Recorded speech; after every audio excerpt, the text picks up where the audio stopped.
Olá pessoal! Hoje, temos uma oportunidade especial de explorar um livro incrível que nos leva a uma jornada profunda de conexão espiritual. Prepare-se para descobrir os segredos de Como Orar, escrito pelo renomado autor C.S. Lewis. Não se esqueça de se inscrever no nosso canal. E vamos lá! Podemos provar que a oração funciona?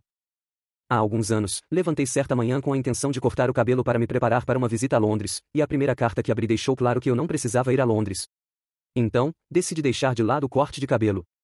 Mas, então, começou o mais inexplicável incômodozinho em minha mente, quase como uma voz dizendo, corte o cabelo mesmo assim. Vá e corte. Por fim, não aguentei mais. Eu fui. Meu barbeiro àquela época era um moço cristão, um homem com muitos problemas a quem meu irmão e eu às vezes ajudávamos. No momento em que abri a porta do salão, ele disse, eu estava orando para que você viesse hoje. E, de fato, se eu tivesse ido 1 ou 2 dias mais tarde, eu não teria sido útil para ele. Isso me impressionou, ainda me impressiona. Mas é claro que não se pode provar rigorosamente uma conexão causal entre as orações do barbeiro e minha visita. Pode ser telepatia. Pode ser coincidência. Eu estive ao lado da cama de uma mulher cujo fêmur foi comido pelo câncer e que tinha focos da doença proliferando em muitos outros ossos. Eram necessárias 3 pessoas para movê-la na cama. Os médicos deram-lhe alguns meses de vida, as enfermeiras, que muitas vezes sabem melhor, falavam em algumas semanas. Um bom homem impôs as mãos sobre ela e orou. 1 ano depois, a paciente estava andando um morro acima, também, através de bosques acidentados, e o homem que tirou as últimas radiografias dizia, esses ossos estão sólidos como rocha. É milagroso. Porém, uma vez mais, não há provas rigorosas. A medicina, como todos os verdadeiros médicos admitem, não é uma ciência exata. Não precisamos invocar o sobrenatural para explicar a falsificação de suas profecias. Você não precisa, a menos que escolha, acreditar em uma conexão causal entre as orações e a recuperação. Surge, então, a questão, que tipo de evidência provaria a eficácia da oração? Aquilo pelo que oramos pode acontecer, mas como você pode saber que não aconteceria de um jeito ou de outro? Mesmo que a coisa seja indiscutivelmente milagrosa, não daria para concluir que o milagre ocorreu por causa de suas orações. A resposta certamente é que uma prova empírica, irrefutável, como a que temos nas ciências, nunca poderá ser alcançada. Algumas coisas são comprovadas pela uniformidade ininterrupta de nossas experiências. A lei da gravitação é estabelecida pelo fato de que, em nossa experiência, todos os corpos, sem exceção, obedecem a ela. Outras coisas são provadas não apenas pela experiência, mas por aquelas experiências artificialmente planejadas que chamamos de experimentos. Isso poderia ser feito com respeito à oração? Eu vou passar por cima da objeção de que nenhum cristão poderia participar desse projeto, por ter ele sido proibido, você não deve realizar experimentos com relação a Deus, seu mestre. Proibido ou não, a coisa é mesmo possível? Eu já vi a seguinte proposta, uma equipe de pessoas, quanto mais, melhor. Deveria concordar em orar com toda a força, durante um período de 6 semanas, por todos os pacientes do hospital A e não orar por qualquer dos pacientes do hospital B. Então, você poderia somar os resultados e ver se teve mais curas e menos mortes. E suponho que você repetiria o experimento em vários momentos e lugares, de modo a eliminar a influência de fatores irrelevantes. O problema é que eu não vejo como qualquer oração real poderia continuar sob tais condições. Palavras sem pensamentos nunca chegam ao céu, diz o rei em Hamlet. Simplesmente dizer orações não é orar, se assim fosse, um time de papagaios corretamente treinados serviria tão bem quanto os homens para nosso experimento. Você não pode orar pela recuperação de enfermos a menos que o fim que tem em vista seja a recuperação deles. Mas pode não ter motivos para desejar a recuperação de todos os pacientes em um hospital e de nenhum em outro. Você não está fazendo isso para que o sofrimento seja aliviado, está fazendo isso para descobrir o que acontece. O propósito real e o propósito nominal de suas orações estão em desacordo. Em outras palavras, apesar do que sua língua, seus dentes e seus joelhos estejam fazendo, você não está orando. O experimento exige uma impossibilidade. Prova empírica e refutação são, portanto, inatingíveis. Mas essa conclusão parecerá menos deprimente se nos lembrarmos de que a oração é um pedido e a compararmos com outros espécimes da mesma coisa. Fazemos pedidos a nossos semelhantes tanto quanto a Deus, pedimos o sal, pedimos um aumento salarial, pedimos a um amigo para alimentar o gato enquanto estamos fora curtindo férias, pedimos uma mulher em casamento. Às vezes conseguimos o que pedimos, e às vezes, não. Mas, quando somos atendidos, não é tão fácil, como se poderia supor, provar, com certeza científica, uma conexão causal entre o pedir e o receber. Seu vizinho pode ser uma pessoa bondosa que não deixaria seu gato morrer de fome mesmo que você tivesse se esquecido de combinar alguma coisa com ele. Seu empregador só está tão disposto a atender o seu pedido de aumento pois está ciente de que você poderia ganhar mais de uma empresa concorrente, portanto, é bem provável que já pretendia segurá-lo através de um aumento. Quanto à jovem que consente se casar com você, tem certeza de que ela já não havia decidido fazê-lo. Seu pedido, veja bem, pode ter sido o resultado, não a causa, da decisão dela.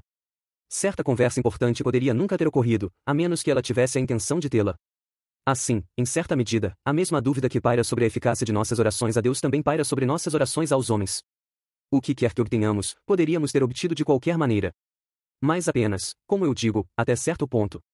Nosso vizinho, o chefe e a esposa podem nos dizer que agiram porque pedimos e podemos conhecê-los tão bem a ponto de estarmos certos, primeiro, de que eles estão dizendo o que acreditam ser verdade, em segundo lugar, que eles entendem os próprios motivos bem o suficiente para estarem certos.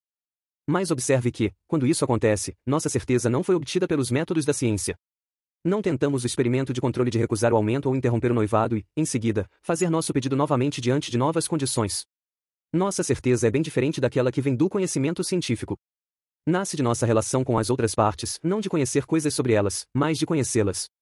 Um cristão comum se ajoelha para fazer as suas preces, e com isso, estará tentando entrar em contato com Deus. Mas, sendo ele um cristão, saberá que é Deus quem está capacitando a orar, o Deus, por assim dizer, que está dentro dele. Mas ele sabe também que todo o seu conhecimento real de Deus vem por meio de Cristo, o homem que era Deus, que tem Cristo ao seu lado, ajudando a orar, orando por ele. Você consegue ver o que está acontecendo? Deus é o ser para o qual ele está orando, o objetivo que ele está tentando alcançar. Deus também é o algo dentro dele que o está fazendo seguir em frente, o poder motivador. Deus também é a estrada ou ponte que ele terá de percorrer para alcançar o objetivo. Assim, toda a vida tríplice do ser tripessoal está realmente se dando nesse pequeno quarto comum onde uma pessoa comum está fazendo suas orações. O homem está sendo arrebatado para um tipo superior de vida, que eu chamei de Zoé, ou vida espiritual, ele está sendo arrastado para dentro de Deus, por Deus, ao mesmo tempo que permanece ele mesmo. O Deus triuno, cristianismo puro e simples. Nossa certeza, se alcançarmos uma certeza de que Deus sempre ouve nossas orações, e às vezes as atende, e que as aparentes concessões não são meramente fortuitas, só pode vir do mesmo modo. Não é uma questão de tabular sucessos e fracassos e tentar decidir se os sucessos são numerosos demais para serem contabilizados como acaso. Aqueles que mais bem conhecem um homem sabem-se, quando ele fez o que lhe pediram, ele o fez porque lhe pediram. Acho que os que melhor conhecem Deus saberão melhor se ele me mandou para a barbearia porque o barbeiro orou. Até agora temos lidado com toda a questão da maneira errada e no nível errado. A própria questão a oração funciona, cria um modo de pensar errado desde o início. Funciona, como se fosse mágica, ou uma máquina, algo que funciona automaticamente. A oração só pode ser uma de duas coisas, ou uma ilusão completa, ou um contato pessoal entre pessoas embrionárias incompletas, nós mesmos, e a pessoa totalmente concreta. Oração no sentido de petição, de pedir coisas, é uma pequena parte disso. Confissão e penitência são seu princípio, a adoração, seu santuário, a presença e a visão e o deleite de Deus, seu pão e vinho. Nela Deus se mostra a nós. Que ele responde às orações é um corolário, não necessariamente o mais importante, dessa revelação. O que ele faz é aprendido daquilo que ele é. No entanto, a oração peticionária nos é permitida e ordenada, dá-nos hoje o nosso pão de cada dia. E, sem dúvida, isso levanta um problema teórico. Podemos crer que Deus realmente modifica sua ação em resposta às sugestões dos homens? Pois a sabedoria infinita não precisa dizer o que é melhor, e a bondade infinita não precisa de insistência para fazê-lo. Mas Deus também não precisa de nenhuma dessas coisas que são feitas por agentes finitos, sejam vivos ou inanimados. Ele poderia, se escolhesse, reparar nosso corpo milagrosamente sem comida ou nos dar comida sem a ajuda de agricultores, padeiros e açougueiros ou conhecimento sem a ajuda de homens instruídos ou converter os pagãos sem o trabalho de missionários. Em vez disso, ele permite a cooperação de solos e clima, de animais e músculos, de mente e vontade dos homens na execução de sua vontade. Deus, disse Pascal, instituiu a oração a fim de emprestar às suas criaturas a dignidade da causalidade. Mas não só a oração, sempre que agimos, ele nos empresta essa dignidade. Não é realmente mais estranho, nem menos estranho, que minhas orações devam afetar o curso dos acontecimentos do que minhas outras ações devam fazê-lo. Elas não aconselharam ou mudaram a mente de Deus, nisto é, seu propósito total. Mas esse propósito será realizado de diferentes maneiras, de acordo com as ações, incluindo as orações de suas criaturas. Pois ele parece não fazer nada de si mesmo que possa delegar às suas criaturas. Ele nos ordena fazer devagar e desajeitadamente o que poderia fazer perfeitamente num piscar de olhos. Ele nos permite negligenciar o que ele quer que façamos, ou fracassar nisso. Talvez não compreendamos plenamente o problema, por assim dizer, de permitir que vontades livres coexistam com a onipotência. Isso parece envolver a todo momento quase uma espécie de abdicação divina. Nós não somos meros receptores ou Espectadores. Temos o privilégio de participar do jogo ou somos compelidos a colaborar no trabalho, a empunhar nossos pequenos tridentes. Esse maravilhoso processo é simplesmente criação acontecendo diante de nossos olhos?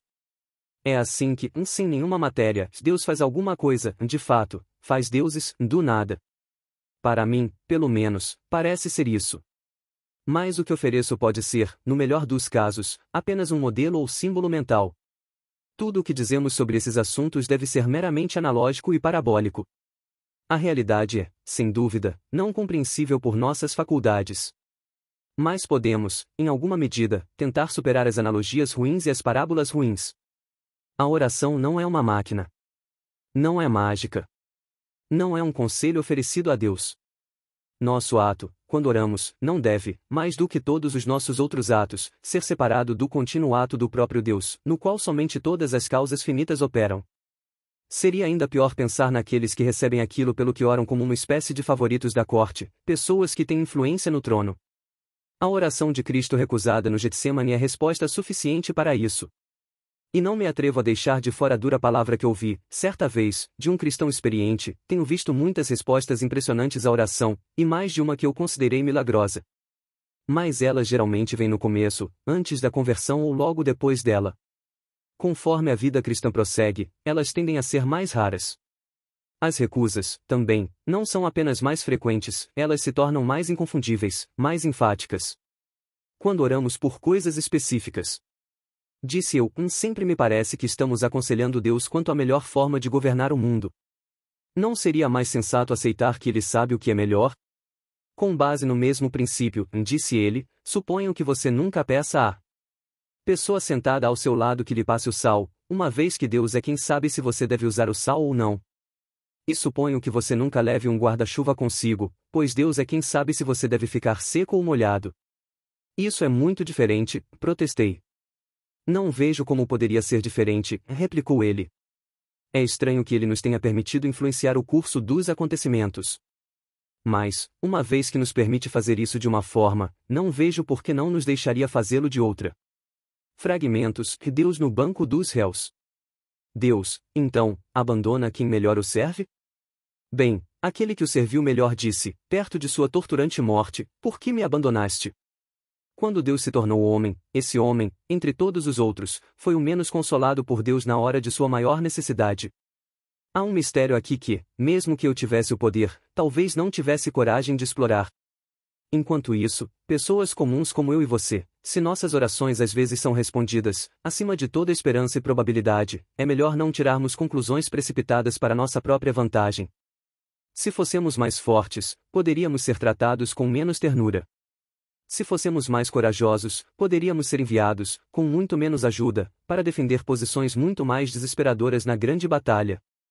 Por que fazer pedidos a Deus se Ele já sabe do que precisamos? Mesmo que eu cedesse à sua opinião e admitisse que respostas de oração são em teoria possíveis, eu ainda acharia que elas são infinitamente improváveis. Eu não considero nada plausível a ideia de que Deus precisa do conselho desinformado e contraditório de seres humanos como nós para governar o mundo. Se Ele é absolutamente sábio como vocês afirmam, por acaso não sabe o que é melhor? E, se Ele é totalmente bom, não o fará independentemente de orarmos? Esse é o argumento contra a oração que, nos últimos 100 anos, intimidou milhares de pessoas. A explicação habitual é que ele só se aplica ao tipo mais inferior de oração, aquele em que se pede que coisas aconteçam. O tipo superior, dizem, não inclui conselhos a Deus e consiste apenas de comunhão ou comunicação com Ele. Quem segue esta linha de raciocínio parece sugerir que o tipo inferior de oração é, na verdade, um absurdo, e que apenas crianças ou selvagens o praticam. Nunca me contentei com este ponto de vista. A distinção entre os dois tipos de oração é legítima, e penso que, no geral, não estou bem certo, o tipo que não faz pedidos, e de fato, superior ou mais avançado. Estar em um estado de tamanha harmonia com a vontade de Deus, a ponto de não se desejar alterar o curso dos acontecimentos mesmo se possível fosse, é certamente uma condição muito elevada ou avançada. No entanto, se o tipo inferior de oração for eliminado, surgem duas dificuldades. Em primeiro lugar, seria preciso afirmar que toda a tradição histórica da oração cristã, incluindo a própria oração do Pai Nosso, estava errada, afinal, ela sempre admitiu orações pelo pão de cada dia, pela recuperação dos doentes, pela proteção contra os inimigos, pela conversão do mundo exterior e coisas do tipo. Em segundo lugar, embora outro tipo de oração possa ser superior caso alguém se limite a ele por estar além do desejo de fazer qualquer outra forma de oração, nada há de especialmente elevado ou espiritual em se abster de orações que incluem pedidos simplesmente por não considerá-las boas. Pode ser uma coisa muito bonita, mas, repito, não estou absolutamente certo, o fato de uma criança nunca pedir bolo porque, por ser tão nobre e espiritual, não tem vontade alguma de comer bolo. Porém, nada há de especialmente belo no fato de uma criança não pedir bolo por ter aprendido que não adianta fazê-lo. Creio que este assunto como um todo precise de reconsideração. O argumento contra a oração, quero dizer, o tipo inferior ou antiquado, é este: aquilo que pedimos ou é bom, para nós mesmos e para o mundo em geral, ou não é. Se for, então um Deus bom e sábio o faria de qualquer maneira. Se não for, ele não o faria. Em nenhum dos casos, a oração faria diferença alguma. Mas, se esse argumento for sólido, sem dúvida é um argumento não apenas contra a oração, mas contra a atitude de fazer qualquer outra coisa. Em cada ação, assim como em cada oração, estamos tentando atingir determinado resultado, e este resultado deve ser bom ou ruim. Por que, então, não usamos o mesmo argumento dos oponentes da oração e dizemos que, se o resultado pretendido for bom, Deus o concretizará sem a nossa interferência e que, se for ruim, Ele o impedirá independentemente do que façamos? Por que lavar as mãos? Se Deus deseja que fiquem limpas, elas ficarão sem que as lavemos. Se não quiser, elas permanecerão sujas, como Lady Macbeth descobriu, não importa a quantidade de sabão utilizada. Por que pedir sal? Por que calçar as botas? Por que fazer qualquer coisa? Não se incomode com a ideia de que Deus sabe há milhões de anos exatamente o que você está prestes a orar. A história não é bem assim. Deus escuta agora, da mesma forma simples como uma mãe escuta um filho. A diferença na temporalidade de Deus está no fato de que esse agora, que escapa de você, já que, mesmo dizendo a palavra agora, você não é capaz de reter o tempo, é, para Ele, infinito. Ao pensar sobre a temporalidade divina, não pense nele como tendo antecipado esse momento há milhões de anos antes. Pense que, para Ele, você sempre está fazendo determinada oração. No entanto, tal ideia sequer é necessária. Você foi ao templo, melhor é um dia nos teus átrios do que 1000 noutro lugar, e o encontrou, como sempre, lá. É apenas com isso que você deve se preocupar. Collected Letters e Cartas Seletas, 1º de agosto de 1949. Carta à Sorta, Breckinridge. Sabemos que podemos agir e que nossas ações produzem resultados. Todo aquele que crê em Deus deve, portanto, admitir, em um sentido totalmente à parte da questão da oração, que Deus não decidiu escrever toda a história de próprio punho. A maioria dos acontecimentos no universo está, de fato, fora de nosso controle, mas não todos. É como uma peça de teatro cujo cenário e cujas linhas gerais da trama são definidos pelo autor, mas certos detalhes são deixados à improvisação dos atores. Talvez seja um mistério a razão de ele nos ter permitido provocar acontecimentos, mas é igualmente extraordinário o fato de ele nos ter permitido provocá-los por meio da oração, mais do que qualquer outro método. Pascal diz que Deus instituiu a oração para conferir às suas criaturas a dignidade da causalidade. Talvez fosse mais exato dizer que ele inventou tanto a oração quanto a ação física para esse propósito. Ele conferiu a nós, pequenas criaturas, a dignidade de poder contribuir para o curso dos acontecimentos de duas maneiras diferentes. Ele criou a matéria do universo de modo a podermos, dentro de seus limites, fazer coisas com ela, é por isso que podemos lavar as mãos e alimentar ou assassinar outras criaturas. Da mesma maneira, ele criou seu próprio plano ou enredo da história de modo a admitir certo grau de folga, podendo ser modificado em resposta às nossas orações. Se pedir vitória em uma guerra for uma atitude tola e insolente, com base no fato de que Deus conhece melhor a situação, seria igualmente absurdo e insolente vestir uma capa de chuva, afinal, Deus não sabe melhor do que nós se devemos ficar secos ou molhados? Os dois métodos pelos quais podemos provocar acontecimentos são chamados de trabalho e oração. Ambos são semelhantes no sentido de que, por meio deles, nós tentamos produzir um estado de coisas que Deus não, ou, pelo menos, não ainda, achou por bem proporcionar por iniciativa própria. E, a partir deste ponto de vista, o antigo ditado laborare est orare, o trabalho é oração, adquire um novo significado. O que fazemos quando capinamos um campo não é muito diferente do que fazemos quando oramos por uma boa colheita. Todavia, existe uma diferença importante entre as duas atitudes. Nós não podemos ter certeza de que a colheita será boa, independentemente do que fizermos com o campo. Porém, podemos ter certeza de que, se arrancarmos uma erva daninha, ela não estará mais ali. Podemos ter certeza de que, se bebermos mais do que determinada quantidade de álcool, arruinaremos nossa saúde e que, se continuarmos a desperdiçar os recursos do planeta com guerras e luxos por mais alguns séculos, encurtaremos a vida de toda a raça humana. O tipo de causalidade que exercemos por meio do trabalho é, por assim dizer, divinamente garantido e, portanto, implacável. Por meio dele, somos livres para fazer tanto mal a nós mesmos quanto quisermos. Contudo, o tipo de causalidade que exercemos mediante a oração não é assim. Deus deixou para si um poder arbitrário. Se ele não o tivesse feito, a oração seria uma atividade muito perigosa para o homem, e teríamos o terrível estado das coisas vislumbrado por Juvenal, enormes orações que o céu nos responde em ira. As orações nem sempre são, no sentido bruto, factual da palavra, atendidas. O motivo não é porque a oração é um tipo mais fraco de causalidade, mas porque é um tipo mais forte. Quando ela funciona de modo ilimitado no espaço e no tempo.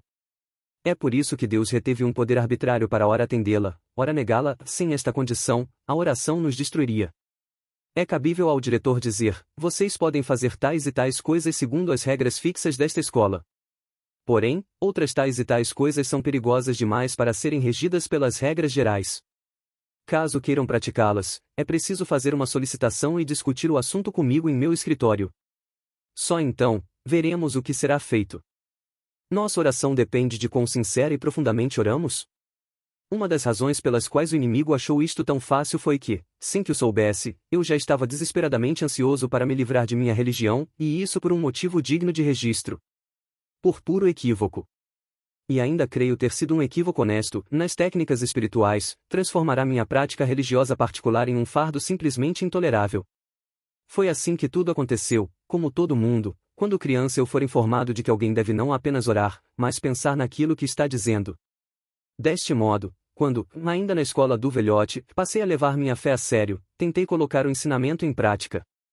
A princípio, pareceu-me fácil, logo, porém, a falsa consciência, a lei do apóstolo Paulo e a tagarelice de Herbert, entrou em jogo.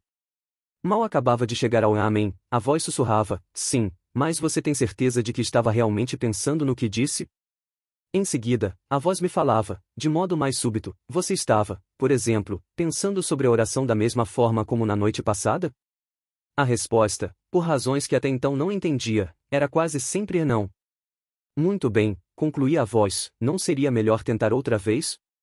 E assim eu obedecia, mas sem qualquer segurança, claro, de que a segunda tentativa acabaria melhor do que a primeira.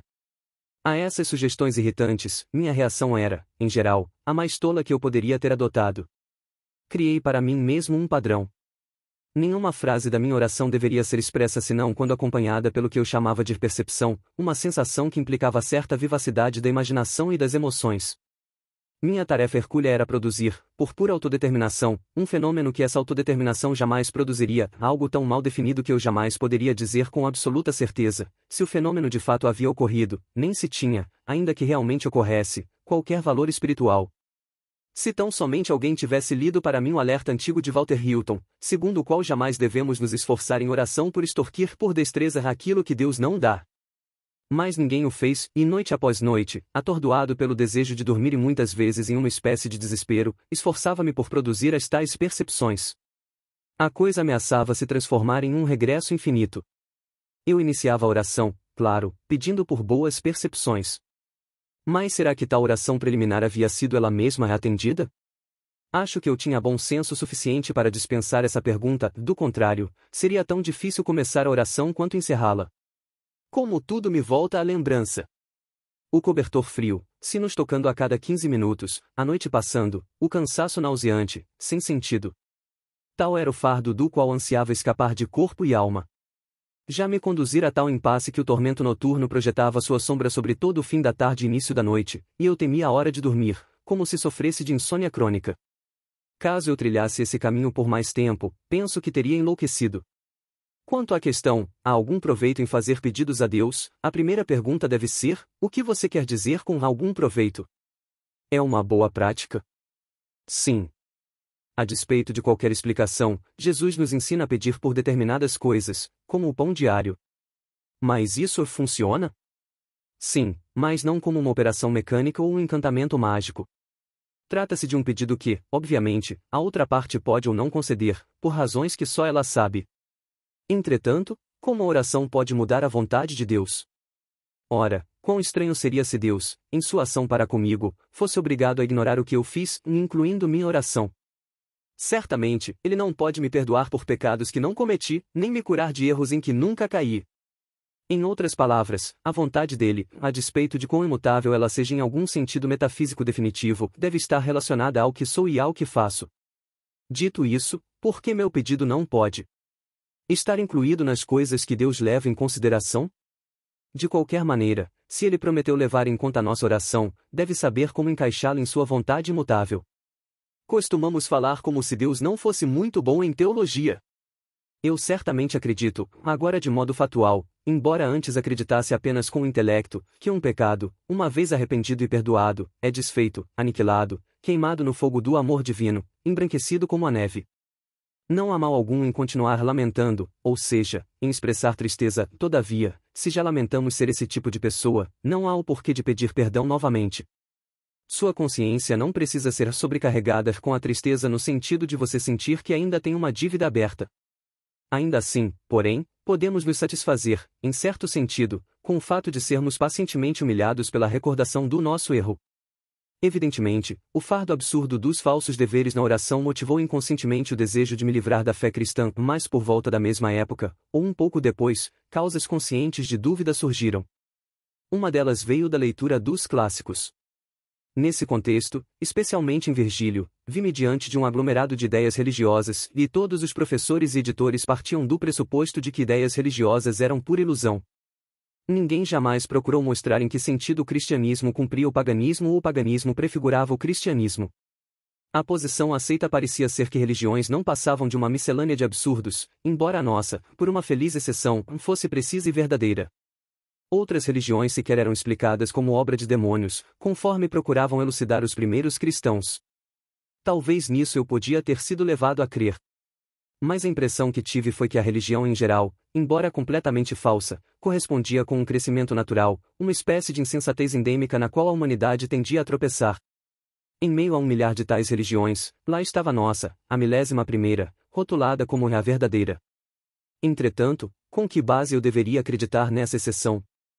Obviamente, ela pertencia, em algum sentido geral, à mesma categoria que as demais. Por que nossa religião era tratada de maneira tão diferente?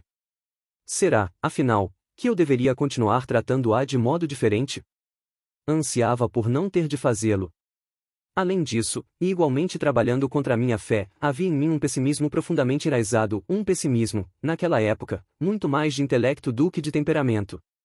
De modo algum eu era infeliz, contudo, havia definitivamente formado a opinião de que o universo era, em termos gerais, uma instituição um tanto lamentável. Tenho plena certeza de que alguns sentirão desgosto, outros rirão, ante a imagem de um menino grosseiro, bem alimentado e trajado em um uniforme etoniano, fazendo um julgamento desfavorável do cosmos. Ambas as opções seriam justificáveis, não porque eu vestia um uniforme etoniano, e sim por se esquecerem de que, no fundo, tudo o que eu demonstrava era meninice. Datas não são tão importantes quanto as pessoas pensam. Imagino que os pensamentos de um adulto foram gerados durante seus primeiros 14 anos de vida. Quanto às origens do meu pessimismo, o leitor se recordará de que, embora muito feliz em diversos aspectos, deparei-me logo cedo na vida com uma situação desanimadora.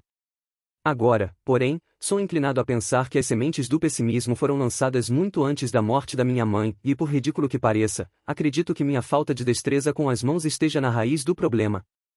Nossa oração matinal deveria ser: conceda-me hoje ter um começo sem falhas, pois ainda não fiz nada. Ato falho, o peso da glória. Mas como? Não, certamente, que uma criança conclua: não posso cortar uma linha reta com a tesoura, portanto, o universo é mau. A infância não tem tal poder de generalização e não é, justiça seja feita, tão tola. Nem minha falta de destreza gerou em mim aquilo a que costumamos chamar de complexo de inferioridade. Não tentava comparar-me com outros meninos, minhas derrotas ocorriam na solidão. O que elas realmente alimentaram em mim foi um senso profundo e, claro, inarticulado, de resistência ou oposição para com as coisas inanimadas. E até isso torna o problema abstrato e adulto demais. Talvez seja melhor defini-la como expectativa consolidada de que todas as coisas fariam exatamente o contrário do que você desejasse. Tudo o que você quisesse manter reto acabaria por dobrar-se, tudo o que tentasse dobrar voltaria imediatamente à forma reta. Todos os nós que você desejasse firmes se soltariam, todos os nós que quisesse desatar permaneceriam firmes. Não é possível verbalizar essas ideias sem ironizá-las, na verdade, não tenho o desejo de vê-las, hoje, exceto como algo irônico. Talvez, porém, sejam precisamente essas primeiras experiências, tão fugazes e tão grotescas para um adulto, que dão à mente as primeiras formas de preconceito, seu senso habitual do que é ou não plausível. Não agimos com presunção ao levar preocupações a Deus em oração? Presumo que somente a atenção de Deus mantém a mim ou a qualquer outra coisa existindo. O que, então, estamos realmente fazendo? Toda a nossa concepção do, por assim dizer, ofício da oração depende da resposta. Somos sempre completamente, portanto, igualmente conhecidos por Deus. Esse é o nosso destino, gostemos dele ou não. Mas, embora esse conhecimento nunca varie, a qualidade dos sermos conhecidos pode variar. Uma escola de pensamento sustenta que a liberdade é uma necessidade voluntária. Não importa se eles estão certos ou não. Tomo essa ideia apenas como uma analogia. Ordinariamente, ser conhecido por Deus é estar, para esse propósito, na categoria das coisas. Somos, como as minhocas, os repolhos e as nebulosas, objetos do conhecimento divino. Mas quando, tomamos consciência do fato, o fato que diz respeito a nós, não a generalização, e, concordamos com toda a nossa disposição de sermos assim conhecidos, então, consideramos a nós mesmos, em relação a Deus, não como coisas, mas como pessoas. Nós somos desvelados. Não que algum véu pudesse ter frustrado a visão dele. A mudança está em nós. O passivo se transforma em ativo. Em vez de sermos meramente conhecidos, mostramo-nos, falamos, oferecemo-nos para sermos vistos. Colocar-nos, assim, em uma posição segura por nós mesmos diante de Deus poderia, em si sem garantia, ser nada além de presunção e ilusão. Mas somos ensinados que não é assim, que é Deus quem nos dá essa posição.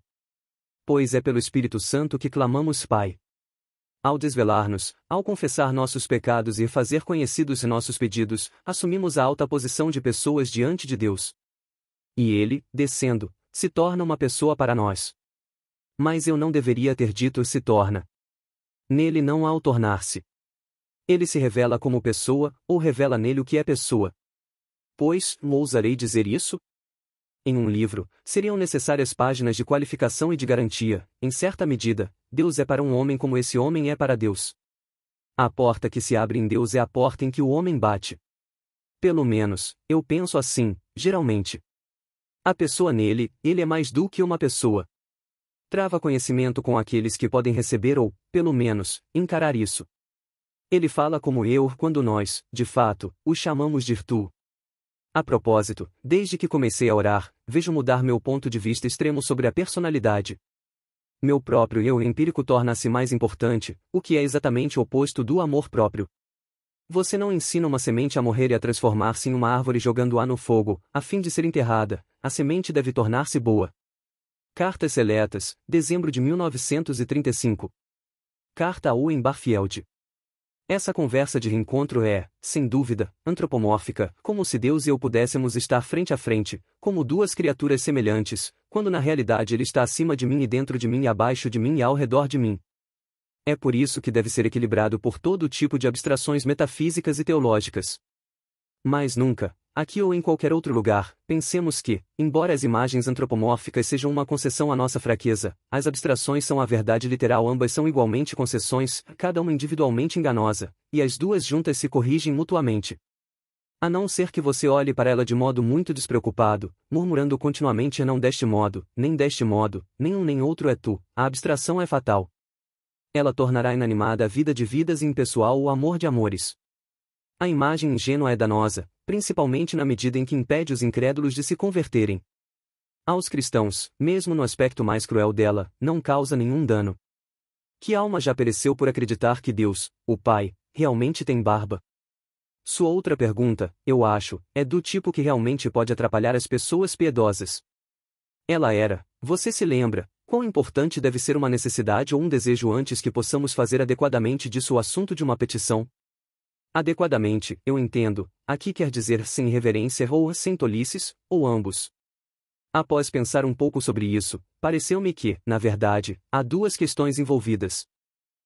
Quão importante deve ser um objeto antes que possamos, sem pecado e loucura, permitir que nosso desejo por ele se torne uma questão de séria preocupação para nós? Isso, perceba, é uma questão sobre o que escritores antigos chamam de estado, e isto é, nosso estado de espírito. 2. Reconhecida a existência de uma preocupação tão séria assim em nossas mentes, ela pode sempre ser adequadamente apresentada diante de Deus em oração? Todos nós sabemos, em teoria, a resposta para a primeira delas. Devemos buscar o que Santo Agostinho, foi ele, chama de amores ordenados. Nossa preocupação mais profunda deve ser pelas primeiras coisas, e nossa próxima mais profunda pelas segundas coisas, e assim por diante, até chegar a zero, a ausência total de preocupação por coisas que não são realmente o bem, nem meios para o bem, em absoluto. Ao mesmo tempo, no entanto, queremos saber, não como deveríamos orar se fossemos perfeitos, mas como devemos orar como somos agora. E, se minha ideia de oração como o desvelar for aceita, já teremos respondido a isso. Não adianta pedir a Deus, com seriedade factícia, por quando nossa mente está, na verdade, totalmente preenchida com o desejo por B. Devemos colocar diante dele o que está em nós, não o que deveria estar em nós. Mesmo um amigo íntimo humano é mal aproveitado se falamos com ele sobre uma coisa enquanto nossa mente está voltada para outra, e até mesmo um amigo humano logo se tornará consciente de que estamos fazendo isso. Você mesmo veio me ver uns anos atrás, quando aquele grande golpe se abateu sobre mim. Tentei falar com você como se nada estivesse errado. Você percebeu em 5 minutos. Então, eu confessei. E você disse coisas que me envergonharam de minha tentativa de encobrir. Pode bem ser que o desejo seja colocado diante de Deus apenas para ser um pecado do qual devamos nos arrepender, mas uma das melhores maneiras de aprender isso é colocar o pedido diante de Deus. Seu problema, entretanto, não era com respeito a desejos pecaminosos nesse sentido, ou antes, sobre desejos, intrinsecamente inocentes embora pecaminosos, se é que são, apenas por serem mais fortes do que a trivialidade do objeto de seus pedidos. Não tenho a menor dúvida de que, se são o assunto de nossos pensamentos, deve ser o assunto de nossas orações, seja em penitência ou em petição, ou em um pouco de ambos, penitência pelo excesso, mas petição pela coisa que desejamos. Se alguém os exclui forçosamente, eles não estragam o restante de nossas orações? Se colocarmos todas as cartas na mesa, Deus nos ajudará a moderar os excessos. Mas a pressão das coisas que estamos tentando manter fora de nossa mente é uma distração sem esperança. Como alguém disse, nenhum ruído é tão evidente quanto o que você está tentando não ouvir. O estado de espírito ordenado é uma das bênçãos pelas quais devemos orar, não uma fantasia que devemos vestir quando oramos. E talvez, como aqueles que não se voltam para Deus nas provações triviais, não terão nenhum hábito ou esse recurso para ajudá-los quando as grandes provações vierem, assim, aqueles que não aprenderam a pedir-lhe coisas pueris terão menos disposição para pedir-lhe grandes coisas. Não devemos ser muito idealistas. Acredito que às vezes podemos ser dissuadidos de fazer pequenas orações por um senso de nossa própria dignidade, e não por causa da dignidade de Deus. Como a oração corrobora com a ideia da providência divina? Pedimos por milagres ao orar? Acontecimentos caem em duas, e apenas duas, categorias: milagres e acontecimentos naturais. Milagres não estão interligados com a história da natureza na direção contrária, no tempo antecedente à sua ocorrência. Acontecimentos naturais, sim. Muitas pessoas piedosas, entretanto, falam de certos acontecimentos como providenciais ou providências especiais, sem, com isso, dizer que são milagrosos. A sugestão é que, excluindo milagres, alguns acontecimentos são, em certo sentido, providenciais, enquanto outros, não. Assim, alguns pensam que as condições climáticas que nos permitiram evacuar o exército em Dunkirk foram providenciais, no sentido de que o clima como um todo não é providencial. A princípio, a doutrina cristã de que alguns acontecimentos são resposta de oração, embora não representem milagres, sugere essa ideia. Acho muito difícil imaginar uma classe intermediária de acontecimentos cuja natureza não seja nem milagrosa nem apenas comum. Ou as condições climáticas em Dunkirk corresponderam com a história prévia do universo, ou seja, com um acontecimento físico produzido inevitavelmente por suas características próprias, ou não. Se sim, como pode ter sido especialmente providencial? Se não, então o acontecimento é um milagre. Assim, ao que me parece, devemos abandonar a ideia de que existe uma classe especial de acontecimentos, além de milagres, que podem ser distinguidos como especialmente providenciais. A não ser que abandonemos por completo a concepção de providência, e com ela a fé na oração eficaz, a conclusão lógica é que todos os acontecimentos são igualmente providenciais. Se Deus sequer direciona o curso dos acontecimentos, então o faz em relação ao movimento de cada átomo, a cada instante, nenhum pardal cai no chão sem o direcionamento divino. A naturalidade de acontecimentos naturais não consiste no fato de eles se localizarem de alguma maneira fora da providência de Deus. Antes, consiste em seu entrelaçamento mútuo, dentro de um espaço-tempo comum, de acordo com os padrões fixos das leis. A fim de obtermos uma imagem de qualquer coisa, às vezes, é necessário começar com uma imagem falsa e então corrigi-la. A imagem falsa da providência, ou falsa por ela representar Deus e a natureza como que contidos em um tempo comum, seria a seguinte: todo acontecimento na natureza resulta de algum acontecimento prévio, não das leis naturais. A longo prazo, o primeiro acontecimento natural, seja qual tenha sido, direcionou cada acontecimento posterior. Ou seja, quando Deus, no momento da criação, posicionou o primeiro acontecimento no quadro geral das leis e desencadeou o primeiro processo, determinou toda a história da natureza. Antevendo cada parte dessa história, intencionou cada aspecto dela. Se desejasse um clima diferente em Dunkirk, Deus teria feito o primeiro acontecimento um pouco diferente. Deste modo, o clima que temos, no sentido mais estrito da palavra, providencial, ele foi decretado, e decretado para um propósito quando o mundo foi criado, mas não mais, embora certamente mais interessante para nós do que a posição precisa, neste exato momento, de cada átomo nos anéis de Saturno. Segue-se, então, ainda retendo nossa imagem falsa, que cada acontecimento físico foi determinado de modo a servir um grande número de propósitos. Assim, devemos supor que Deus tenha predeterminado o clima em Dunkirk, levando plenamente em conta o efeito que ele teria não apenas no destino de duas nações, mas, o que é incomparavelmente mais importante, também de todos os indivíduos em ambos os lados, bem como de todos os vegetais e minerais ao alcance, por último, todos os átomos do universo.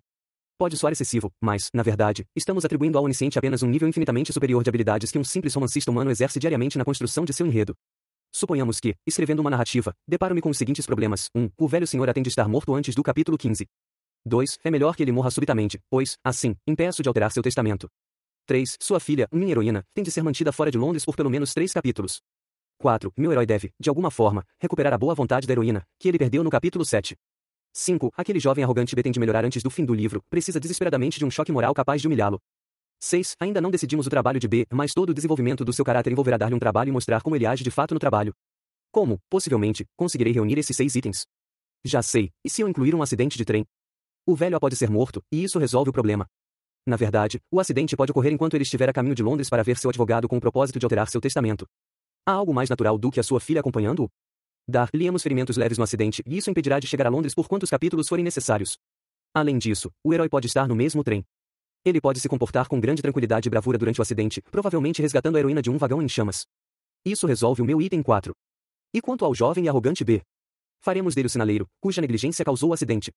Tal situação lhe dará o choque moral necessário, assim como o interligará com o enredo principal.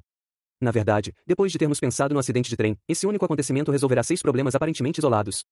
Sem dúvida, a imagem é intoleravelmente enganosa em certos aspectos, primeiramente porque, exceto com relação ao arrogante B, não tenho pensado no bem maior dos personagens, mas do leitor, em segundo lugar, porque estamos simplesmente ignorando os efeitos do acidente em todos os demais passageiros do trem, e finalmente porque sou eu quem faço B dar o sinal errado. Em outras palavras, embora eu tenha fingido que ele tenha livre-arbítrio, na verdade ele não tem. A despeito dessas objeções, entretanto, o exemplo talvez sugira como a ingenuidade divina poderia inventar a trama física do universo de modo a fornecer uma resposta providencial às necessidades de inúmeras criaturas. Contudo, algumas dessas criaturas têm livre-arbítrio. É neste ponto que devemos começar a corrigir a imagem falsa da providência que até agora temos usado. Recorde-se de que essa figura é falsa por representar Deus e natureza em um tempo comum. No entanto, o provável é que a natureza não esteja realmente no tempo, e Deus quase que certamente não está. Provavelmente, o tempo, como a perspectiva, seja o meio da nossa percepção. Na verdade, então, não procede a ideia de que Deus, em um ponto no tempo, um momento da criação, adapta antecipadamente a história material do universo a ações livres que eu e você devemos exercer em um momento posterior do tempo. Para Deus, cada acontecimento físico e cada ato humano estão presentes em um eterno agora. A liberação de vontades finitas e a criação de toda a história material do universo, relacionada às ações dessas vontades, em toda a sua necessária complexidade, é, para ele, uma única operação. Nesse sentido, Deus não criou o universo há muito, porém o cria neste exato instante, a cada instante. Suponhamos que eu encontre um pedaço de papel em que uma linha preta ondulada já se encontra desenhada. Agora, posso sentar-me e desenhar outras linhas, vermelhas, digamos, de modo a combiná-las com a linha preta, formando um padrão. Em seguida, suponhamos que a linha preta original esteja consciente, não ao longo de todo o comprimento, de uma vez só, mas apenas em ponto por ponto desse comprimento, um de cada vez. Nesse modelo, a consciência da linha preta viaja ao longo de sua extensão, da esquerda para a direita, apenas retendo a memória do ponto A ao chegar ao ponto B, incapaz de se conscientizar de C até deixar o ponto B. Se algum cristão que tenta a cura pela fé inspirado por fé genuína e amor ou por orgulho espiritual, creio tratar-se de uma questão que não podemos decidir. O assunto é entre o cristão e Deus. Se a cura ocorre em qualquer caso particular, cabe claramente ao médico avaliar. Refiro-me, neste instante, à cura ocorrida em resultado de alguma ação, como a unção ou a imposição de mãos. Orar pelo enfermo, me deste, simplesmente orar, sem qualquer ação a mais, é inquestionavelmente correto, de fato, é nossa obrigação e dever orar por todos os homens. Talvez seja desnecessário dizer que a oração não funciona como remédio ou como mágica, automaticamente. Oração é um pedido. Ninguém pode estabelecer a eficácia da oração pela estatística. De modo que ela continua, então, a ser uma questão de fé e da ação pessoal de Deus, a oração seria uma questão de demonstração apenas se fosse pessoal ou mecânica. Por pessoal, não quero dizer particular ou individual. Toda oração que fazemos está unida à oração perpétua de Cristo e é parte da oração da Igreja. Ao orar por pessoas que você não gosta, talvez seja útil lembrar que a sua oração está se unindo à oração de Cristo por elas. Cartas Seletas, 5 de janeiro de 1951. Carta à Sra. Arnold. Dotemos, agora, essa linha preta de livre-arbítrio. Ela escolhe a direção em que deseja ir. A forma ondulada específica é aquela que deseja ter. Embora ela tenha consciência de sua forma escolhida apenas momento a momento e não saiba no ponto D para que lado optará ao chegar no ponto F, posso ver sua forma como um todo, de uma só vez. A cada momento, a linha preta encontrará as linhas vermelhas que desenhei, as linhas vermelhas estarão à espera da linha preta e adaptadas a ela. Claro, afinal, ao compor meu modelo completo em vermelho e preto, tenho em vista todo o curso da linha preta e a levo em consideração. É muito simples para mim, como designer habilidoso, elaborar linhas vermelhas que intercalam não apenas com cada ponto da linha preta, mas também umas com as outras, preenchendo, assim, todo o papel com um desenho satisfatório. Nesse modelo, a linha preta representa uma criatura de livre-arbítrio, a linha vermelha, acontecimentos materiais, e eu represento Deus. É claro que o modelo seria mais preciso se eu produzisse o papel e o padrão e acrescentasse centenas de milhões de linhas pretas ao invés de apenas uma. Por uma questão de simplicidade, porém, devemos manter o modelo como está. Perceberemos que, se a linha preta dirigisse orações a mim, eu poderia, se escolhesse, concedê-las. A linha preta poderia rogar que, ao atingir o ponto N, encontrasse as linhas vermelhas dispostas ao seu redor em uma determinada forma. Essa forma, de acordo com as leis do design, exigiria um equilíbrio no modo como as demais linhas vermelhas estão dispostas, localizadas em diferentes partes do papel, algumas na parte superior ou inferior, tão distantes da linha preta que sequer entram em contato com ela, outras tão à esquerda que estão posicionadas antes do início da linha preta, ainda outras tão à direita que só começam com o término da linha preta. A linha preta chamaria essas partes do papel de ir tempo antes de eu nascer e ir tempo depois da minha morte. Mas essas outras partes do padrão, exigidas pela forma vermelha, isto é, formas que a linha preta deseja em N, não impedem que eu responda à oração, já que todo o seu trajeto esteve visível desde o momento em que eu observei o papel, e seu pedido para quando chegasse ao ponto N estava entre as coisas que eu levei em conta ao decidir o modelo completo. A maioria das orações que fazemos, se analisadas plenamente, exige milagres ou acontecimentos cujo fundamento deveria ter sido estabelecido antes do nosso nascimento ou até, de fato, desde o início do universo. Contudo, para Deus, e embora não para mim, eu e a oração que faço, em 1945, por exemplo, estávamos tão presentes na criação do mundo quanto agora, e continuaremos em sua presença daqui a 1 milhão de anos. O ato criativo de Deus é atemporal e atemporalmente adaptado aos elementos livres dentro dele, mas essa adaptação atemporal depara-se com a nossa consciência como sequência de oração e resposta. Seguem, assim, dois corolários. 1. Pessoas geralmente perguntam se determinado acontecimento, não um milagre, realmente foi resposta de oração. Penso que, se analisarem seu pensamento, concluirão que o questionamento é: Deus ocasionou essa situação por algum propósito especial ou ele teria ocorrido de qualquer maneira, como parte do curso natural dos acontecimentos? Mas o questionamento, como a velha pergunta, você deixou de espancar sua esposa, impossibilita tanto uma quanto a outra resposta. Na peça Hamlet, Ofélia morre porque Shakespeare, por razões poéticas, queria que ela morresse naquele momento, ou porque o galho quebrou. Creio que alguém teria de responder, por ambas as razões. Cada acontecimento na peça acontece como resultado de outros acontecimentos, ao mesmo tempo, cada acontecimento acontece na peça porque o poeta assim o deseja. Todos os acontecimentos na peça são shakespearianos, semelhantemente, todos os acontecimentos no mundo real são providenciais.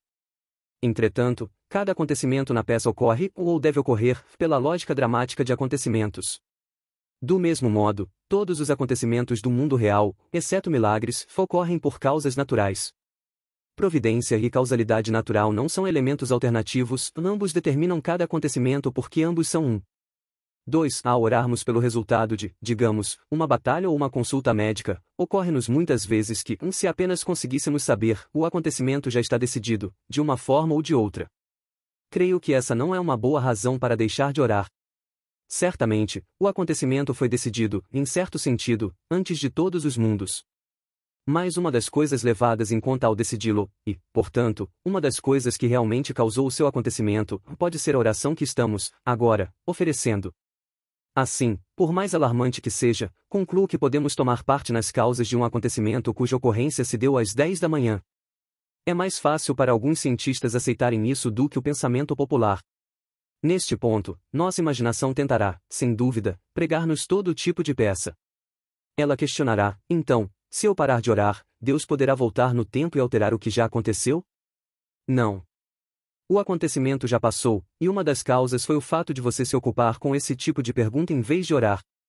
Ou a imaginação perguntará: então, se eu começar a orar, Deus poderá voltar no tempo e alterar o que já aconteceu? Não. O acontecimento já passou, e uma de suas causas é sua oração atual. Deste modo, algo realmente depende da minha escolha. Minha ação livre contribui com um modelo cósmico. Essa contribuição é feita na eternidade ou antes de todos os mundos, mas a minha consciência em contribuir com o acontecimento chega até mim em um determinado ponto na sequência do tempo. O seguinte questionamento pode ser feito: se podemos orar razoavelmente por um acontecimento que realmente se concretizou ou deixou de se concretizar horas atrás, por que não podemos orar por um acontecimento cuja concretização sabemos não ter ocorrido? Exemplo gratia, orar pela segurança de alguém que, segundo chegou ao nosso conhecimento, não foi protegido ontem e morreu? Nesse caso, o que faz a diferença é precisamente o nosso conhecimento. O acontecimento revelado declara a vontade de Deus.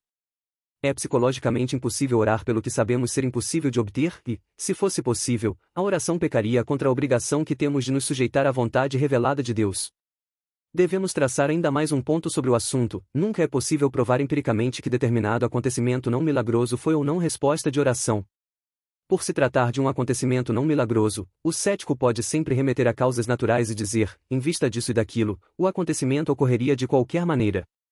No entanto, o cristão pode sempre responder, mas porque isso e aquilo constituem elos em uma cadeia de acontecimentos, nos quais, por sua vez, dependem de outros elos, sua ocorrência deve ter resultado da oração de alguém. Deste modo, a eficácia da oração não pode ser afirmada ou negada sem o exercício da vontade, escolhendo ou rejeitando a fé à luz de toda uma filosofia. Para ambas as partes, não há como formular uma evidência experimental. Na sequência M-N, o acontecimento N, a menos que seja um milagre, é sempre causado por M a causa de U, mas a questão real é se a série completa, de A Z, por exemplo, tem origem ou não em uma vontade capaz de levar em conta a oração do ser humano. Tal impossibilidade de prova empírica constitui uma necessidade espiritual. Um homem que soubesse empiricamente que certo acontecimento foi causado por sua oração se sentiria como um mágico. Sua mente seria afetada e seu coração se corromperia. O cristão não deve questionar se este ou aquele acontecimento se concretizou como resposta de uma oração. Antes, deve crer que todos os acontecimentos, sem exceção, são respostas de oração. Afinal, quer sejam concedidas, quer recusadas, a oração de todas as partes envolvidas e a necessidade de todos foram levadas em conta. Todas as orações são ouvidas, ainda que nem todas sejam atendidas. Não devemos imaginar o destino como um filme que se desenrola em boa parte sozinho, no qual, às vezes, somos autorizados a adicionar elementos por meio da oração. Pelo contrário, o que o filme nos mostra enquanto se desenrola já contém resultados da nossa oração e de todas as demais ações que tomamos. Não restam dúvidas quanto a determinado acontecimento se concretizar ou não como resultado de sua oração. Quando o acontecimento pelo qual você orou ocorre, sua oração sempre contribuiu para ele. Quando o oposto acontece, sua oração nunca foi ignorada, ela foi considerada e recusada, para o seu bem definitivo e para o bem de todo o universo.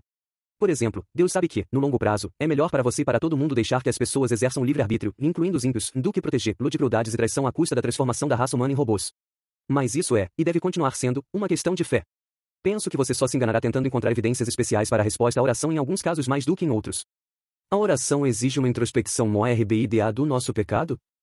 Quando Deus olha para seu escritório, ou sua congregação, ou sua escola, ou seu hospital, ou sua fábrica ou sua casa, ele vê todas essas pessoas de que falamos, é claro, vê uma a mais, aquela que você mesmo não consegue ver. Podemos ter certeza de que, assim como há algo nos demais que constantemente frustra nossos melhores esforços, existe algo em nós igualmente fatal que está sempre frustrando os esforços alheios. Caso sejamos iniciantes na vida cristã, não temos um parâmetro para ver esta falha fatal com clareza. Quem tem mau hálito consegue senti-lo. O frequentador chato do clube tem consciência de que é chato? Por acaso existe algum homem que acredita ser chato ou extremamente invejoso? Não obstante, o mundo está repleto de chatos e invejosos. Se tivermos essas características, todos saberão antes que nós mesmos saibamos. É aí que nos perguntamos por que nossos amigos não nos contaram. Mas será que não contaram mesmo? Eles talvez tenham tentado várias vezes, e, em todas elas, achamos que estavam agindo de modo estranho, que estavam de mau humor ou simplesmente enganados. Eles talvez tenham tentado muitas vezes e provavelmente desistiram. O que deve ser feito a respeito? De que adianta eu falar aqui sobre a falha fatal se não temos consciência dela? Creio que o primeiro passo seja abordar as falhas que sabemos ter. Estou falando a cristãos. Muitos, sem dúvida, estão muito à frente de mim na caminhada cristã. Não me compete determinar se vocês devem confessar seus pecados a um pastor ou não. O nosso livro de oração comum deixa a questão em aberto, sem exigir esta atitude de ninguém, mas, caso não o façam, é preciso, pelo menos, listar os problemas e realizar um ato sincero de penitência com respeito a cada um deles. Há algo poderoso nas palavras comuns, conquanto que se evitem dois perigos, o exagero emotivo, e isto é, tentar requintar as coisas e transformar pequenas questões em pecados melodramáticos, e o oposto a isso, que é a atenuação dos problemas. É essencial utilizar palavras comuns, simples e conhecidas que usaríamos com qualquer outra pessoa. Com isso, me refiro a palavras tais como roubo, fornicação e ódio em vez de imprecisões como, eu não tive a intenção de ser desonesto, eu era só um rapaz ou perdi a cabeça. Acredito que esta atitude, de enfrentar com sobriedade aquilo de que já temos consciência e colocá-lo diante de Deus sem desculpas, de pedir com sinceridade seu perdão e graça, e de decidir fazer todo o possível para melhorar, seja a única maneira pela qual podemos conhecer o erro fatal que está sempre diante de nós, em vez de apenas procurar ser perfeitos para nosso cônjuge ou nos tornar melhores chefes ou empregados. Se nos submetermos a esse processo, não duvido de que a maioria de nós compreenderá e compartilhará palavras antigas como contrito, miserável e intolerável. Creio que seja perfeitamente correto mudar seu método de oração de vez em quando, na verdade, suponho que todo aquele que ora com seriedade muda sua forma de orar. Necessidades e capacidades individuais mudam, ademais, para criaturas como nós, orações excelentes podem morrer se as empregarmos por muito tempo. Quer usemos orações compostas por outras pessoas ou recitemos as próprias palavras, quer façamos orações sem falar nada ou misturemos essas últimas três opções, o método escolhido cabe, ao que tudo indica, a cada indivíduo à luz de sua experiência pessoal. Particularmente, acho que orar sem falar nada é a melhor opção quando consigo fazê-lo, mas isso só pode acontecer com um mínimo de distração e nas melhores condições de saúde espiritual e física, ou que penso serem as melhores. Outra pessoa, porém, pode achar o contrário. Collected Letters e Cartas Seletas, 20 de outubro de 1952. Carta à Sra. Arnold. Por acaso isso soa muito sombrio? Será que o cristianismo incentiva uma introspecção mórbida? Ora, a outra alternativa é muito mais mórbida. Aqueles que não refletem sobre os próprios pecados acabam pensando sem cessar sobre os pecados dos outros. É mais saudável pensar sobre os próprios pecados, e isto é o contrário de mórbido. Ela nem mesmo é, em última análise, tão sombria. Uma tentativa séria de arrependimento e de realmente identificar os próprios pecados, no final das contas, um processo que traz leveza e alívio. Sem dúvida, haverá, em um primeiro momento, consternação e, com frequência, certo terror seguido de dor intensa, contudo, isso é muito melhor do que a angústia de uma multidão de pecados não analisados nem confessados escondida no fundo da mente. É a mesma diferença entre a dor de dente que nos faz procurar o dentista e a dor momentânea que sentimos quando extraímos um dente, a qual tende apenas a diminuir. Quais são as dicas para que eu evite Deus e a oração? Uma perspectiva diabólica. Nota do editor: em Cartas de um Diabo a seu aprendiz, Lewis escreve pelo personagem de um mestre tentador demoníaco chamado Maldanado, aconselhando o seu aprendiz mais jovem, Vermelindo, responsável por tentar determinado ser humano. Assim, espera-se que o leitor traduza algumas palavras em sua mente, o inimigo, por exemplo, como referência a Deus, para se beneficiar do exame perspicaz de como nossa alma funciona. Parte 1. Assegure-se de que sua oração seja devidamente espiritual. Cartas de um Diabo a seu aprendiz. Carta 3. Meu querido Vermelindo. Sem dúvida, é impossível evitar que ele ore pela mãe, mas temos meios de tornar essas orações inócuas. Certifique-se de que elas sejam sempre muito espirituais, que ele sempre se preocupe com o estado da alma da mãe, e nunca com o reumatismo dela. Há duas vantagens nisso. Em primeiro lugar, sua atenção ficará concentrada no que ele considera serem os pecados dela, pelo que, com um pouco de orientação da sua parte, ele poderá ser induzido a considerar pecado as ações da mãe que julga inconvenientes ou irritantes. Assim, você pode continuar a esfregar as feridas do dia de forma um pouco mais forte, mesmo enquanto ele estiver de joelhos. A operação é muito fácil e você vai achá-la bastante divertida. Em segundo lugar, já que as ideias dele sobre a alma da mãe serão muito rudimentares e muitas vezes errôneas, ele estará, até certo ponto, orando por uma pessoa imaginária, e a sua tarefa será tornar essa pessoa imaginária todos os dias cada vez menos parecida com a mãe real, a senhora idosa de língua afiada à mesa do café da manhã. Com o passar do tempo, a divisão que você causou entre eles será tamanha que nenhum pensamento ou sentimento de suas orações pela mãe imaginária alcançará ou servirá de ajuda à mãe verdadeira. Eu já tive tamanho controle sobre alguns de meus pacientes que era possível fazê-los levantar da oração pela alma da esposa ou do filho para ir bater na esposa ou no filho reais ou mesmo insultá-los sem o menor escrúpulo. As sugestões amadorísticas da sua última carta me alertaram para o fato de que está mais do que na hora de eu escrever para instruí-lo sobre o doloroso tema da oração. Você poderia ter me poupado do comentário de que minhas advertências sobre as orações do humano pela mãe dele se provaram singularmente infelizes.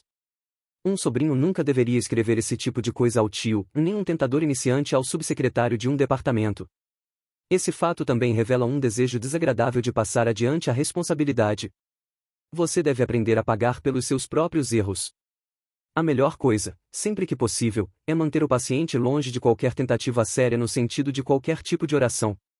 Se o paciente for um adulto recentemente convertido ao partido do inimigo, como é o caso do seu homem, a melhor maneira de fazer isso é incentivando-o a se lembrar, ou achar que está se lembrando, da natureza repetitiva de suas orações na infância. Para contrariar isso, ele poderá ser persuadido a vislumbrar algo inteiramente espontâneo, íntimo, informal e não regulamentado. E isso na verdade significará, para o iniciante, um esforço de produzir em si mesmo um estado de espírito vagamente devocional, no qual a concentração real da vontade e da inteligência não desempenha em papel algum. Um de seus poetas, Coleridge, registrou certa vez que não orava mexendo os lábios e pondo-se de joelhos, mas simplesmente preparava o seu espírito para amar e se entregava a uma atitude de súplica. De todas as derrotas mancas e vergonhosas, quão numerosas! De todas as vitórias que julguei maravilhosas, de todo argumento que em teu nome desferi, ante os quais, se anjos choram, a audiência ri, e de toda a prova vã da tua divindade. Livra-me, antes que eu caia em vaidade. Pensamentos e moedas não têm cara permanente, são efígies desgastadas, faces mortas e que mentem. Não me deixes fiar neles, em ideias sobre ti. Por teu silêncio me liberta, se em debate eu te traí. Senhor da porta estreita, do fundo da agulha, arranca-me o trunfo, antes que na morte eu durma. Oração vespertina do apologeta, poemas e poemas. Esse é exatamente o tipo de oração que desejamos, e como carrega uma semelhança superficial com a oração silenciosa conforme praticada por aqueles que estão em nível bem avançado no serviço prestado ao inimigo, os pacientes espertos e preguiçosos poderão ser apanhados nessa armadilha durante um período bem longo de tempo. No mínimo, poderão ser persuadidos de que a posição do corpo não faz qualquer diferença na sua oração, pois se esquecem constantemente, coisa de que você deve se lembrar sempre, de que são animais, e de que qualquer coisa em relação ao seu corpo afetará suas almas. É engraçado ver como os mortais sempre nos acusam de enfiar ideias em suas cabeças. Na verdade, nosso trabalho mais importante é manter coisas fora delas. Se isso falhar, você terá de apelar para uma distorção mais sutil da intenção deles. Sempre que estiverem a serviço do inimigo, teremos sido derrotados, mas há formas de impedi-los de fazer isso. A mais simples é desviar a atenção deles para si mesmos. Mantenha-os ocupados com os próprios pensamentos e tentando produzir sentimentos pela ação de suas próprias vontades. Quando tiverem a intenção de pedir-lhe um ato de caridade, faça com que, em vez disso, comecem a tentar produzir neles mesmos sentimentos caridosos, mas sem que eles notem que são eles próprios que estão fazendo isso. Quando tiverem a ideia de orar por coragem, deixe-os tentar sentirem-se realmente corajosos. Quando disserem que estão orando por perdão, deixe-os tentar sentirem-se perdoados. Ensine-os a estimarem o valor de cada oração por seu sucesso em produzir o sentimento desejado, e nunca os deixe suspeitar de que esse tipo de sucesso ou de fracasso irá depender de estarem bem ou mal, descansados ou exaustos, naquele momento. Mas, é claro, o inimigo não ficará de braços cruzados nesse meio tempo. Sempre que houver oração, haverá o perigo de sua ação imediata. Ele fica cinicamente indiferente à dignidade de sua posição, e à nossa, meros espíritos puros, e sobre os animais humanos que se colocam de joelhos, e derrama quantidades enormes de autoconhecimento sem o menor escrúpulo. Mas, mesmo se ele derrotar você em sua primeira tentativa de ludibriar o seu humano, temos uma arma mais sutil. Os humanos não possuem aquela percepção direta dele que nós, infelizmente, não conseguimos evitar. Nunca conheceram aquela luminosidade sinistra, aquele resplendor penetrante e intenso que compõe o pano de fundo do sofrimento permanente de nossa vida. Se conseguir olhar dentro da mente do paciente enquanto ele ora, não encontrará isso. Se examinar o objeto ao qual ele está servindo, descobrirá que se trata de uma composição de vários ingredientes bastante ridículos. Haverá imagens derivadas de retratos do inimigo. Quando este surgiu durante episódio desacreditado e conhecido como encarnação, haverá imagens ainda mais vagas, talvez bem primitivas e pueris, associadas às outras duas pessoas. Haverá até um pouco de sua própria reverência, e das sensações físicas que a acompanham, tornadas em objetos e atribuídas ao objeto reverenciado. Sei de casos em que aquilo que o paciente chamava de seu Deus era, na verdade, uma localização física, no canto esquerdo do teto do seu quarto, ou de dentro de sua própria cabeça, ou um crucifixo na parede. Mas qualquer que seja a natureza do objeto composto, você terá de mantê-lo orando para aquilo, para a coisa que ele fez, não para a pessoa que o tenha criado. Talvez até mesmo o encoraje a dar grande importância à correção e ao aperfeiçoamento do seu objeto composto, e a mantê-lo constantemente diante dos olhos de sua imaginação ao longo de toda oração, pois se ele jamais chegar a fazer a distinção, se direcionar conscientemente suas orações não para o que eu penso que sejas, mas para o que sabes que és, nossa situação será, nessa hora, desesperadora. Uma vez que todos os seus pensamentos e imagens tiverem sido descartados, ou preservados, mas com o pleno reconhecimento de sua natureza meramente subjetiva, e uma vez que o homem entregar-se à presença completamente real, externa, invisível, que estará com ele no quarto e nunca será conhecida dele, como ele é conhecido por ela, e então, meu amigo, é que tudo poderá acontecer. Para evitar essa situação embaraçosa, essa completa nudez da alma na oração, você se valerá do fato de que os próprios humanos não desejam isso tanto quanto se pode supor. Existe mesmo essa coisa chamada receber mais do que aquilo que estavam pedindo. Parte 2. Acredite que você não é um bom cristão. Cartas de um diabo a seu aprendiz. Carta 12. Meu querido Vermelindo. Estou quase feliz de ouvir que ele ainda frequente a igreja e comungue. Sei que há perigos nisso, mas qualquer coisa é melhor do que deixá-lo se dar conta do rompimento definitivo com os primeiros meses de sua vida cristã. Desde que mantenha os hábitos exteriores de cristão, ele ainda pode ser levado a pensar acerca de si mesmo como alguém que tenha, sim, conquistado alguns novos amigos e divertimentos, mas cujo estado espiritual é o mesmo de 6 semanas atrás. E, enquanto ele pensar assim, não teremos que brigar com o arrependimento explícito de um pecado definitivo, totalmente reconhecido, mas apenas com um sentimento vazio, o qual é bastante incômodo, diga-se de passagem, de que ele não estava se comportando muito bem ultimamente. Essa leve inquietação requer tratamento cuidadoso. Se ela se tornar muito forte, pode despertá-lo e estragar tudo. Por outro lado, se você a suprimir inteiramente, o que, a propósito, o inimigo provavelmente não vai lhe permitir fazer, vamos perder um elemento na situação que poderia reverter em nosso favor. Se permitirmos que esse sentimento sobreviva, mas não o deixarmos se tornar irresistível nem gerar arrependimento genuíno, isso trará excelentes frutos, pois aumentará a relutância do paciente em pensar no inimigo. Todos os seres humanos de quase todas as épocas manifestam essa relutância, mas quando pensar sobre ele envolve encarar e intensificar a nuvem vaga de culpa semiconsciente, essa relutância se multiplica por 10. Eles odeiam qualquer ideia que se associe ao inimigo, da mesma forma que pessoas em dificuldades financeiras odeiam a mera visão de seu extrato bancário. Nesse estado, o paciente não vai negligenciar, mas gostará cada vez menos de realizar seus deveres religiosos. Irá refletir sobre eles o mínimo possível, para não perder a decência, e também irá esquecê-los o mais rápido que puder assim que der conta deles. Algumas semanas atrás, você teve que tentá-lo para a irrealidade ou desatenção nas suas orações, mas agora o encontrará de braços abertos para você, quase implorando que o distraia de seus propósitos e entorpeça o seu coração. Ele vai querer que suas orações sejam irreais, pois não vai recear nada senão o contato efetivo com o inimigo. O seu lema será nunca mexer em vespeiro. Desse modo, as orações feitas no estado de aridez são aquelas que o agradam mais. Podemos arrastar nossos pacientes por meio da tentação contínua, porque nosso propósito em relação a eles é apenas que sirvam de refeição, e quanto mais conseguirmos interferir na vontade deles, melhor. O inimigo não pode tentá-los para a virtude da mesma forma que tentamos para o vício. Ele quer que eles aprendam a andar sozinhos e deve, por isso, retirar a sua mão. E se o que restar for apenas a vontade de andar, ele ficará satisfeito até mesmo com seus tropeços. Carta 8. Cartas de um diabo a seu aprendiz. À medida que essa condição for se consolidando, você será gradativamente liberto da tarefa cansativa de providenciar prazeres para usá-los como tentações. E à medida que a ansiedade e a relutância do paciente de encará-lo afastam cada vez mais da felicidade real, e como o hábito torna os prazeres da vaidade, da excitação e da irreverência cada vez menos importantes e difíceis de dispensar, pois felizmente é isso que o hábito faz com o prazer, você descobrirá que qualquer coisa ou nada será suficiente para atrair sua atenção errante. Não será mais preciso um bom livro, algo que realmente lhe traz prazer, para mantê-lo longe de suas orações, de seu trabalho ou de seu sono. Os classificados do jornal de ontem vão dar conta disso. Você poderá fazê-lo perder tempo não apenas em conversas que lhe agradem, mas também em conversas com pessoas para as quais ele não dá a mínima, sobre assuntos que o entediam. Você pode fazê-lo ficar inativo por longos períodos de tempo, ou pode mantê-lo acordado à noite, sem que esteja na festa, olhando fixamente para a lareira apagada em um quarto frio. Todas as atividades saudáveis e sociáveis que queremos que ele evite podem ser inibidas sem dar nada em troca, de modo que ao menos ele possa dizer, como um dos meus próprios pacientes ao chegar aqui no inferno, vejo agora que desperdicei a maior parte da minha vida sem fazer o que deveria nem o que desejava. Os cristãos descrevem o inimigo como alguém sem o qual nada é forte.